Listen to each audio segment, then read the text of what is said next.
a sudden was knocked off his horse. His name was Saul in those days. Got knocked off his horse, and he heard a voice saying, "Saul, Saul, why are you persecuting me?" And he says, so Saul is lying there on the ground, and fallen out of the saddle, and he says, "Who are you?" And the voice says, "I am Jesus, the one you're persecuting." And so Saul says, "What do you want me to do? What should I do?" And the voice says, "Get up, go into the city, and there you will be told everything that God has determined for you to do." How cool is that? How beautiful. We're going to learn from the kids. The city is going to teach us how to do what we have proposed to do.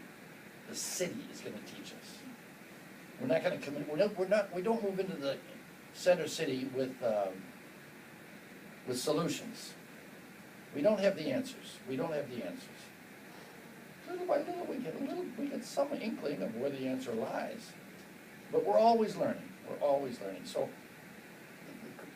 the Cristo Rey movement has to depend always on an attitude of listening, on an attitude of learning and being taught and letting ourselves be taught.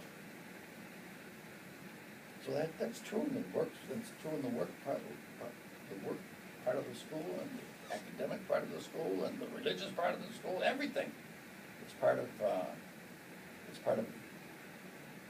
continual attitude of listening, because we have to learn. So go into the city. Get up and go into the city. You know that all our schools are in the middle of cities. All our schools are in urban areas.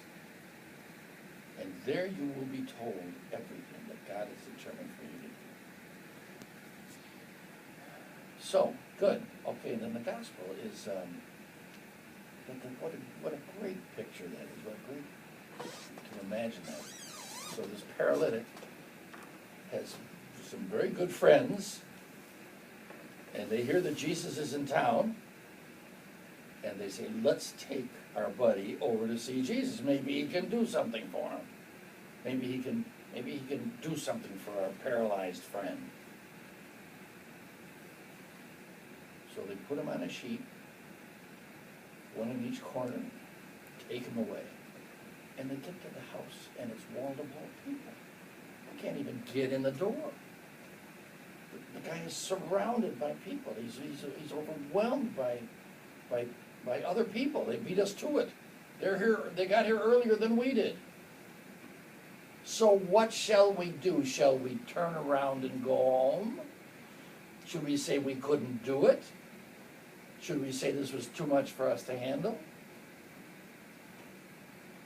No, so they did something extraordinarily clever. They went up on the roof, took off the tiles. Imagine. They dismantled they made a hole in the roof and lowered their buddy down through it. And that's the Cristo Rey attitude.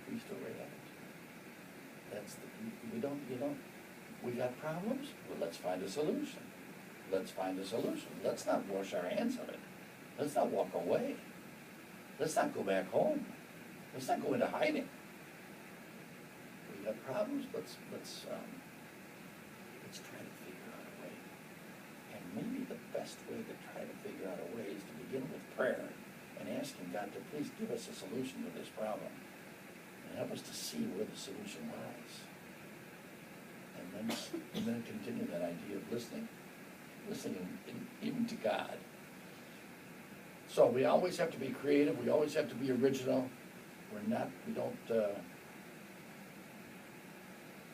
Again, Sister Judy, she used to say, we don't say we don't do that here. We don't say that here.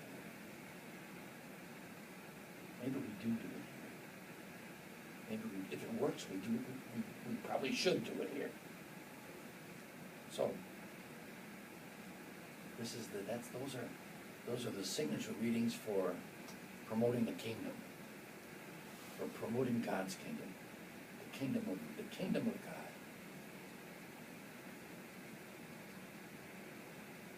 I like to make things kind of simple. So I think the kingdom of God means what I said earlier, that the kingdom of God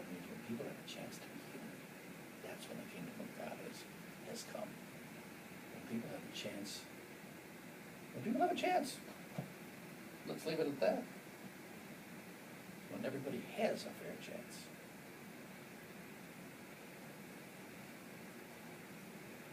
Okay, good. So that's our Mass for Christ the King. Let's offer this Mass for our 28 schools.